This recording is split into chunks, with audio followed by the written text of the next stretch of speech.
Welcome back to yet another Doctor Who Big Finish box set review. Today we'll be taking a look at another one of the most recent releases, which is of course the 7th box set from Unit the New series entitled Unit Revisitations. Now this box set is the equivalent of Unit the New series doing classic Doctor's New Monsters. It features the return of the Wirrn alongside a sequel to the third Doctor story, The Mind of Evil, meaning that this box set is a rather exciting blend between classic series and new series. And I kind of feel like Unit the New series for me has been something that I kind of have seen and witnessed since the very birth of that box set, because it started off with Unit Extinction way back in 2015, and that was in fact one of the first Big Finish reviews that I have done on this channel, so I've almost followed it through since the very beginning. First off, and as always, in the description below, I'll leave the link to go and buy this release from the Big Finish website. It is currently out now. The physical CD is £23 and the download version is £20. However, if you buy this product after the 31st of January 2019, it will be going up to the normal recommended retail price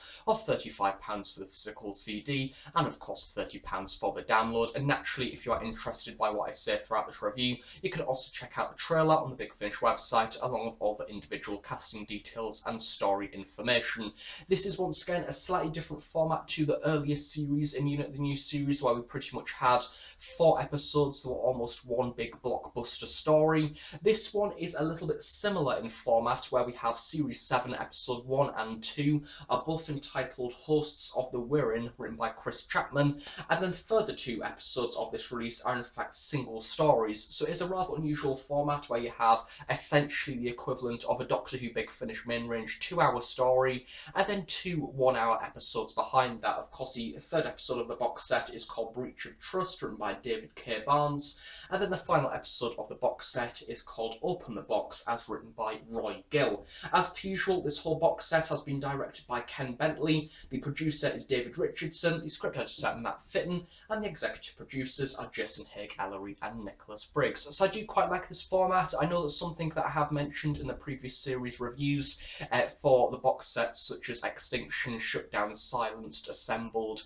and also Cyber Reality as well. The previous box set is one of the main things that may put people off, especially if you are either a new listener or generally a new series fan, is that essentially is one big 4-hour story. Of course, this box set does cut that down to have a 2-hour and 2 1-hour stories, which is a little bit better. However, it may still be a little bit of a long running time, as I say, for those new listeners. But if you are willing to try something new, I definitely recommend this series because it is a very good way to actually bridge that gap between new series Doctor Who and the audio drama format. Characters that you already know, and also the storytelling isn't necessarily too complex. I think that these are really nice stories that are good to relax to, don't really require too much brain power in order to listen to them. I think that generally they are just a nice form of entertainment. So now going on to the characters for this box set, as per usual we do have a few reoccurring names throughout this release, starting off with Gemma Redgrave, as of course Kate Stewart, the Brigadier's daughter. Once again, her character is a rather powerful female, much like how we've seen in the previous box sets. A few people like Kate, a few people don't. Some people think that she almost lacks in personality and character. I think that sometimes that can be the case, however also at the same time it is very clear that she is devoted to her job and her area and protecting essentially the entirety of the world from alien invasion. I think that she's a very good authority figure. She's very much respected by the people in sort of Unit and her certain department. And I think that one of the clear things throughout this box set is, even though that she's the leader, she's not necessarily the most important character. I think if anything for this box set, Osgood actually steps to the forefront as being one of the main characters and actually pretty much directs the majority of Hosts of the Wirrn, being Episode 1 and Episode 2. I think is certainly something that I do support, considering that they now have full permissions to do whatever they want with Unit the New series, considering that Osgood and Kate are no longer really within the TV show. They could maybe even make Osgood a little bit more of a high-ranked character. They can do more developments with her character, and that certainly makes sense because she is certainly getting more and more powerful and more intelligent. But generally, I do really like Kate. She's a nice character. However, sometimes she can almost lack, as I say, in a little bit of of personality, meaning that she's not necessarily the most interesting of protagonists. But taking a look at Ingrid Oliver as Osgood, once again the same natural compliments as per usual. She's a very likeable character. Of course, she's very scientific, she's got her head screwed on, she's very logical in thinking, and also she's pretty much almost a female incarnation of the Doctor that is a little bit more eccentric. It will be rather interesting to see Osgood up against with the 13th Doctor and see how their relationship is, because I imagine they will be two rather similar characters, both very excited by science and different products from alien races. And I think that very much throughout this story you see Osgood almost getting a little bit carried away, especially throughout Hosts of the Wirrn, where you see her almost taking the Wirrn invasion in her stride, sort of investigating the egg or sort of the cells of the Wirrn they've got in the early half of the story, and then that does almost backfire, meaning that the invasion is sort of increased in speed a little bit. So yeah, you can sort of see a few flaws in her character, which is quite nice, because she's not all perfect, she's not all brilliant, she does in fact make quite a lot of mistakes, but she's still certainly the most likeable character in this series. Moving on to the other reoccurring characters for this box set that are exclusively to Big Finish, we have James Joyce as Captain Josh Carter. In the previous box sets, it has of course explained that there is a relationship going on between Osgood and Josh. However, in this box set, that does seem to almost step to the back a little bit. I did almost forget that they are almost in a relationship. Instead, this box set was a lot more of that professional relationship or close friends. There is a few moments where Osgood is put into danger, and equally a few moments where Josh is also put into danger, where you can kind of see that they both care about each other.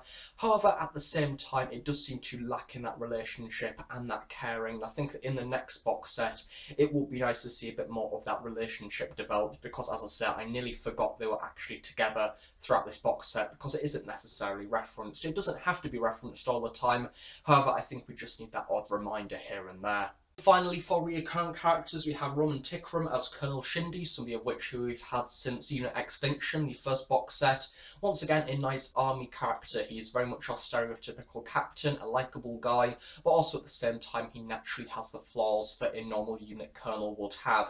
He is very all guns blazing, he likes to kill things, he likes to use explosives, but he is likeable, and I think that he is certainly a very welcome part of the unit family. Much like I do believe in not the previous box set, but the one before, we do have an absence of Warren Brown. I do believe that is due to other work commitments. I think that I have seen him advertised in something just recently, so that might be down to the fact that he's not available. I think he was also in Luther at some point as well, which I didn't in fact realise. I knew I recognised him from somewhere, but I do believe that due to other commitments he's absent once again from this box set, which is a shame, but hey, it can't necessarily be helped. It's something that naturally occurs every so often with actors, you know, it's one of those things. Netta Rishi as Shana, who is a new recruitment to unit that we've seen Hosts of the Wirrn. Once again, she is likeable and different, so it's nice to have her in there, and it's nice to almost get that introductory course for a new sort of person for unit. That was a rather nice way to bring in this box set. And also the final few characters that I'm going to mention is Lizzie Stables, who plays Vara, and Norai. Those are in episode 3, which is Breach of Trust. She plays an alien character, which we'll be coming on to in a little bit. A really interesting alien. I think that is solely down to the writing, but it's also really excellently performed throughout that release also. And finally, we have Pik Sen Lim, who does of course play Dr. Chin Li, who is the Chinese character from the Third Doctor story, The Mind of Evil. It is lovely to see her return to her original character. They don't necessarily use her too much throughout this story. It's not necessarily seen as a big deal that she's back or anything like that. It's not overplayed. It's not necessarily fan service either. And yeah, it's nice to have her back. Moving on to episodes 1 and episodes 2, both entitled Hosts of the Wirrn, as written by Chris Chapman. It is very unusual having essentially a monthly range story within an actual box set. It is a similar thing to the recent Ravenous box set, where we had the Strasbourg story, the Christmas special with the Krampus, which was a box set that I have previously reviewed, so if you're interested in the 8th Doctor, go and check that out. But the Hosts of the Wirrn is such a brilliant story, quite honestly. I am really liking liking Chris Chapman's recent work for Doctor Who. I think that the previous release that I reviewed from his work would have been Iron Bright of the Sixth Doctor, featuring Isambard Kingdom Brunel and the Thames Tunnel. It was a brilliant story, a nice historical blended with science fiction. This story is pretty much a twist on a almost B-movie format. You have a rather alien sort of bug-like creature such as the Wirrn invading Earth, and you could imagine this story as being a gothic horror, B-movie, stereotypical 60s science fiction invasion drama. There is a lot of different references to other alien invasion films. I think that one of the benefits of this story is it doesn't necessarily shy away from the fact that it does use different references, such as Alien. I've not actually watched Alien, but I think everybody's aware of that moment John Hurt has the alien that busts out of his chest. It's of course very grim. I have actually seen that scene, but not the rest of the film. Of course, that is referenced throughout this story because the Wirrn is a very intriguing Doctor Who character and a very grim Doctor Who character as well, something of which that is essentially shied away from in the arc in space, where the Wirrn don't necessarily directly kill the humans, but instead they use them to lay eggs inside, which means that then they would eventually burst, and the Wirrn children, or Wirrn babies, whatever you want to call them, the maggot-style creatures, will then come out or sort of manifest in that body, and we have the Wirrn using their psychic abilities to take over different people within unit. And it is very gruesome. Something that is mentioned in the behind the scenes by Chris Chapman is he was inspired by the original story, being the Ark in Space, written by Robert Holmes. However, at the same time, he wanted to use the more horrific gore elements that were incorporated into the novel adaptation as written by Ian Marter. That has a lot more biological body horror, and this story is perfect for incorporating that in. Of course, it's not visual, which is one of the main sort of benefits of audio drama. You don't actually have to witness it, and it is very unsettling seeing a few people from unit actually be took over. One of the new unit recruits that is brought into this story is also taken over, however not completely, so she is almost half Wirrn, half human by the very end of the story, meaning that they may utilise that character in the future. That would be quite interesting. But what I love about this episode is it does feel very high budget and very much like a blockbuster film, because you have the Wirrn essentially invading a little town within the Lake District and killing, I think, over 100 people, as it is referred to at the end of the story, and unit decide to cover it up as a sort of illness outbreak or something like that that is very severe. You have the Wirrns taking over a hospital. It is a brilliant way to make a return for the Wirrn. They're not really used too much. They've only been used once for the actual TV show itself. Big Finish have used them, I do believe, I think twice. One in an 8th Doctor adventure, and then one called Wirrn Isle with the 6th Doctor and Flip. I think that that is the only times that they've used them in the past, so it is nice to bring them back in a 2-part story. I think the fact that this is essentially a monthly range episode as well really uses the Wirrn to their strengths. It is a little bit more complex, and I could have quite easily actually seen the whole box set dedicated to this entire sort of big blockbuster invasion. But that said, at the same time, the fact that it is a 2-parter gives it a nice pace. It's not too drawn out, which is certainly something that can't be said for the previous unit box sets, where you do feel, especially around the end of episode 2 into episode 3, you do seem to get quite a slump or a dud. But with this box set, it is a lot more concise and a lot more snappy and quick, keeping the listener's attention, and therefore certainly probably making this 2-parter the highlight of this box set, which I think that if you're to buy this one, it will most likely be because of the Wirrn and not because of the other 2 stories. Not because they're not any good or anything like that, but because the Wirrn are the main appeal. The Wirrn look cool, they are a brilliant concept, and they are so excellently utilised throughout this story as well. Moving on to the 3rd story of the box set, we have Breach of Trust, written by David K. Barnes. Now, this episode is one of which that I really respect, simply because it is once again another 1-hour unit story, which is something that we have seen previously in the Unit Encounters box set, which I think is possibly one of my least favourite of the Unit the New Series box set so far, simply because I don't think the singular format actually worked in that box set too well. I think that it was a little bit weak generally overall. However, in this box set, this 1 hour story is really strong, has some really good ideas around it, and also at the same time, the actual alien that David K. Barnes recreates is really interesting, very foreign, and nothing like what we've seen in Doctor Who before. It is essentially a monster or villain or creature that communicates through the use of sort of musical tones. So when they speak, it is entirely in tune. However, of course, Osgood actually enhances this alien equipment in order to translate them very early on in the story.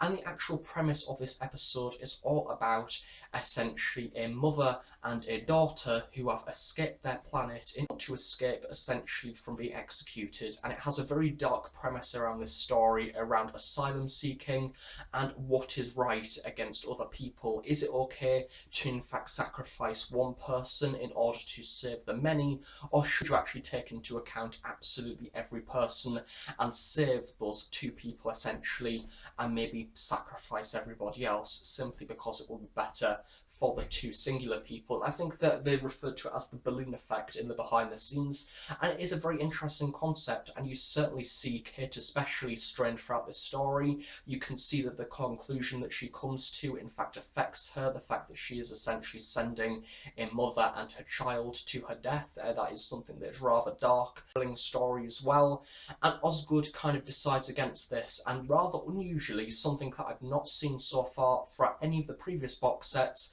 we actually have Osgood going against the command of the majority of UNIT and going against Kate especially, and actually doing her own thing, helping out the alien in order for her to essentially do something, which I'm not going to reference in this video, that kind of benefits absolutely everybody except herself almost. So it is a very selfish story, but at the same time almost has a bit of a character curve in the rest of the UNIT sort of team especially. It certainly strains the whole UNIT team and changes their characters.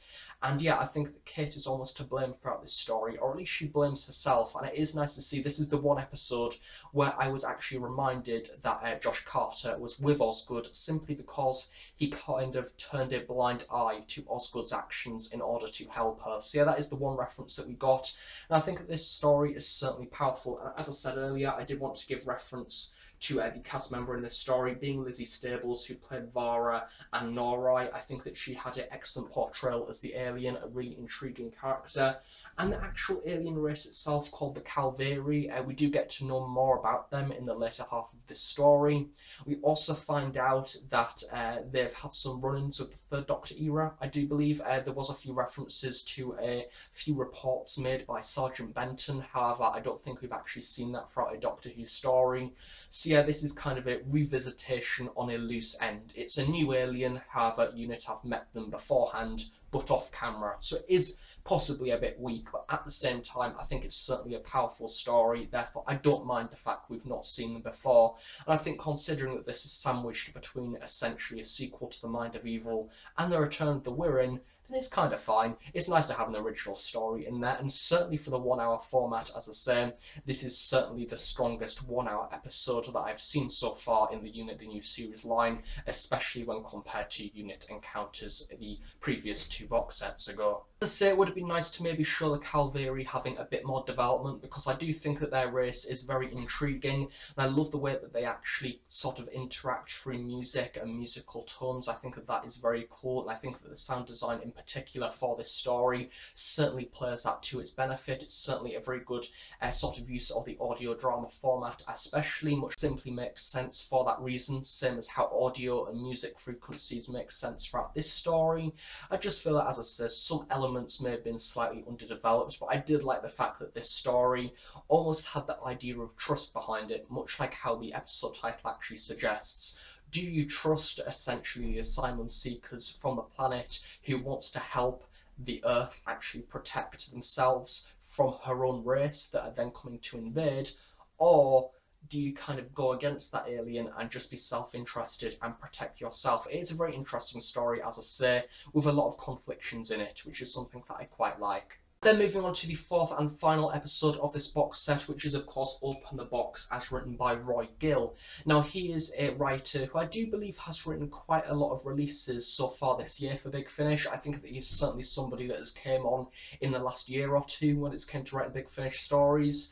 And I think that this story is an interesting sort of rehash of The Mind of Evil. It is essentially a sequel to that story, returning to the 1970s format and the whole corporation of Pandora. So if you're a fan of that story, no doubt you will like them returning to that format. It is a very similar idea. You have that psychic element coming back into this episode. The concept of this story is basically that Kate Osgood and Josh Carter actually go on a little bit of a recruitment kind of leisure activity weekend away in order to learn about each other. It's like a consultation thing that quite a lot of workplaces go on an annual thing in order to seek counselling. And I think that especially in the sort of employment of unit, counselling is certainly something the soldiers will need, and I think that is especially relevant after the previous story where we had Kate coping with the struggles of essentially sending a mother and child to their deaths pretty much, which I think once again that dark concept kind of overlaps into this story, however not directly. You can kind of reference it. I do like the return of Dr. Chin Lee also. It's a nice way to link to that original story, but what I do like and what Roy Gill has done is made this story its own story in its own right. It doesn't completely rely on The Mind of Evil in order for you to get it. I love the idea of this leisure place that is using sort of this alien force in order to use the weaknesses of people in order to gain power. I love that idea. I think the whole idea of counselling and using it kind of for a negative way is once again rather chilling and dark, but at the same time I kind of feel like this story is the weakest of the box set, simply because I felt like it needed more time to breathe and more time to actually pad out its adventure, because once again with it being 1 hour long, this is a little bit of a similar story to Unit Encounters, where due to that running time it is a little bit pushed for time to get everything in, and I do think that the pacing could be a little bit off here and there. I love the idea of using the counselling, kind of the different sessions, and using Osgood, James's and Kate's fears in order to actually be against them in the actual story. I love that. However, as I say, it could have been a lot more darker, a lot more powerful, especially when it's following up from the previous story that is pretty much, as I say, about sending a mother and a child to their deaths. So I think that it does have a hard job from coming off from that one. But as I say, I think that this might have been one of those stories that benefited from maybe the 1 hour, 20-minute format, because it is a box set and it is Big Finish. They don't really have any limitations as to the actual runtime. If they want, they could make a story 1 hour and a half long in an actual normal box set. They don't have to make it an hour. The story certainly may have benefited from a few more drafts in there, just to make it a bit more exciting. I love the idea of it being a sequel to The Mind of Evil and using that whole idea of psychic abilities and mind sort of powers. But as I say, I just was expecting a bit more, especially for the return of Dr. Chin Lee as well, which who knows, we might see more of in the future. It's kind of once again an open bookend. And that is really that. That is my review of Unit Revisitations, the 7th box set of Unit the New Series. Of course, we currently have one more box set left in the Unit the New Series run. I don't know if they're going to be renewing this series for a further 4 more box sets. My personal opinion is I do think after the 8th box set we should have a little bit of a finale, maybe bring back a big villain from the classic series or something like that, because at the current time of filming we don't actually know what's going on in that 8th and final box set. But I do think that for now that 8th box set should be it. Of course, this series has been going on since 2015, in November 2015 to be exact, so I do think that maybe Unit the New Series either deserves a break for a few years, or maybe retire it to only 1 box set per year. Then it allows for the characters just to return once as opposed to twice, because I do think that after a while it may get a little bit of a strain.